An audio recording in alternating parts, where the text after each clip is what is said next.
Bonjour et bienvenue à cette session éducative. Nous sommes particulièrement honorés de partager avec vous notre perspective. Le sujet est le suivant: établir des voies de communication avec les fournisseurs. Nous répondrons à une série de questions comme celle de savoir quelle est la méthode la plus efficace pour soutenir la gestion des incidents liés aux attaques sur la chaîne d'approvisionnement, qu'on appelle autrement supply chain attack. Quel est l'élément essentiel à l'établissement de voies de communication avec ses fournisseurs? Tout d'abord, il convient de souligner que l'une des clés les plus efficaces pour soutenir les processus de gestion des incidents liés aux attaques sur la chaîne d'approvisionnement d'une organisation est d'établir des voies de communication avec les fournisseurs. Cela inclut des canaux, cela inclut des méthodes, des protocoles clairement définis et acceptés pour l'échange d'informations et la coordination des actions en cas d'incident. En d'autres termes, les voies de communication avec les fournisseurs peuvent contribuer à identifier la source, à identifier l'étendue, l'impact de l'incident, peuvent contribuer à partager les meilleures pratiques et les leçons tirées, même à faciliter l'escalade et la résolution, ainsi même permettre le reporting et la documentation de l'incident. Donc, les voies de communication avec les fournisseurs constituent un élément essentiel du plan de réponse aux incidents, qui de lui-même, la réponse aux incidents, fait partie intégrante du programme de sécurité de l'information. Cependant, inclure les accords de niveau de service dans les contrats avec les fournisseurs peut contribuer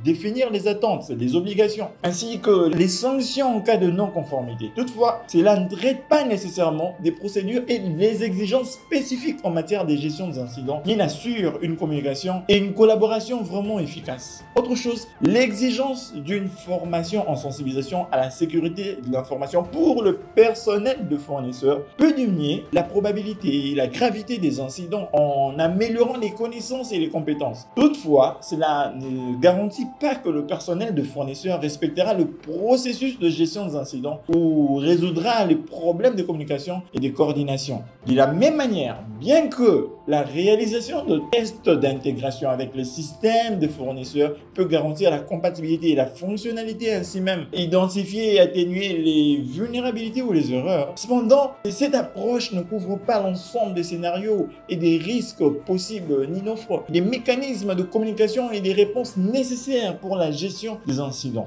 En 2 ou 3 mots, nous voulons dire ceci: la mise en place des voies de communication avec les fournisseurs constitue l'une des méthodes les plus efficaces pour soutenir le processus de gestion des incidents liés aux attaques sur la chaîne d'approvisionnement d'une organisation. Pourquoi? Parce qu'elle permet d'assurer une communication, une coordination et une réponse efficace aux incidents. Pour votre auto-évaluation, voici une autre question. Quel est l'objectif de l'établissement de voies de communication avec les fournisseurs dans le cadre de gestion des incidents? Merci pour votre attention et votre temps. Nous avons hâte de vous revoir, de vous avoir dans les prochaines sessions. À si bientôt.